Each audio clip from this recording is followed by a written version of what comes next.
All right, everybody, welcome back. We are diving into a topic today that's universally loved, I think, Yeah. food, Yeah. but we're going to do it in a way that you might not expect. We're looking at a basic English vocabulary lesson about food and using that Right. to uncover some cultural insights. Interesting. Yeah, so you might think a basic English lesson wouldn't have much to offer, Yeah. to like a foodie like yourself. Yeah, all right. But stick with us because it's actually really fascinating to see how just basic everyday food words Hmm. can reveal a lot about how we categorize and think about taste. I'm intrigued. Let's see what we've got. So this video, it's designed for people learning English, and it just lists out all these different types of foods. Okay. And they've got, fruits, vegetables, meats, Yeah. dairy, grains, even junk food. Mhm. It's really quite a list. But what I thought was really interesting was some of the more unexpected items they had in there. Oh, like what? Well, in the fruits, they had things like guava and Spanish lime, which, I've heard of guava, but Spanish lime, I don't know. Yeah, no, that's a new one.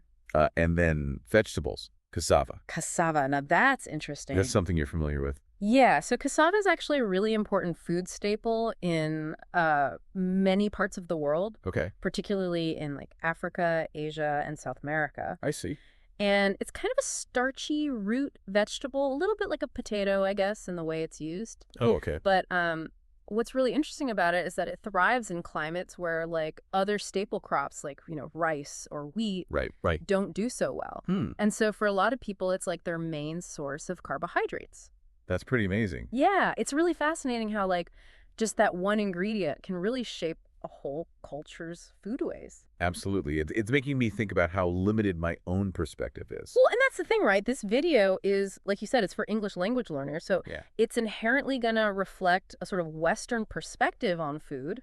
So you're going to see apples and beef and milk as like the basic foods. Yeah, But that might not be the case in other parts of the world. totally. Like what we consider basic is really just based on what we're used to. Exactly. So it's kind of making me rethink my whole concept of basic food groups. Yeah, for sure. So this video also goes into likes and dislikes, Yeah, to give the example of someone loving pizza and hating broccoli. right. The classics. But it got me thinking aren't those preferences really shaped by what we're exposed to? Oh, absolutely. I mean, taste preferences are so much more complex than just like or dislike. Yeah. It's a combination of genetics, upbringing, culture, all sorts of things. I never even thought about the genetics part of it. Oh, yeah. So we all have these taste receptors on our tongues, Right.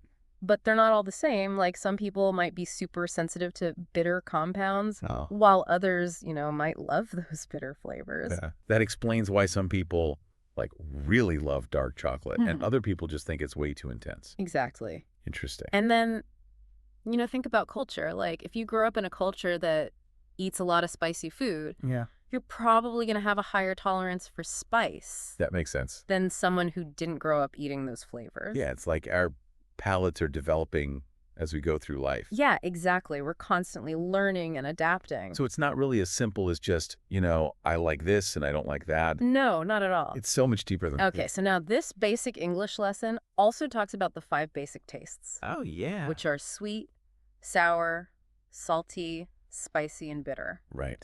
And they give these very simple definitions, like sweet is the taste of sugar, Ah. sour is the taste of lemon, Okay. salty is the taste of salt, and so on. Right. But it's interesting because those 5 basic tastes really do work together They do. to create like all the complex flavors we experience. Mhm.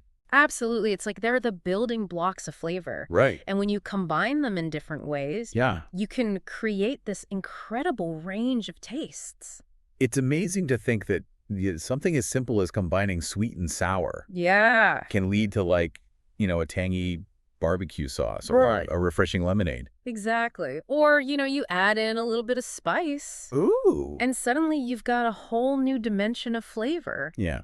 And you mentioned earlier how some cultures really embrace those spicy flavors while others prefer things a bit milder. Right. Can you give us some specific examples of how that plays out? Yeah. So, I mean, think about like Sichuan cuisine Okay. from China. It's known for being super spicy. Yeah. They use a lot of chili peppers Right. and Sichuan peppercorns, which have this really unique numbing sensation. Wow. Yeah, it's intense. But then you contrast that with something like Japanese cuisine, Okay. which tends to be a lot more delicate and subtle. Mm. They really focus on highlighting the natural flavors of the ingredients. Huh.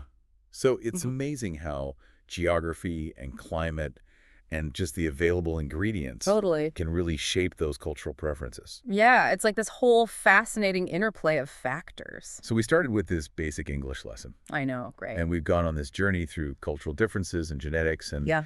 it's really highlighted how food is about so much more than just sustenance. It is. It's about culture. It's about history. It's about personal experiences. It really is. It's fascinating. So to kind of wrap things up, I want to leave our listeners with a thought. Yeah. As you continue to explore the world of food and flavors, Uh-huh. think about this.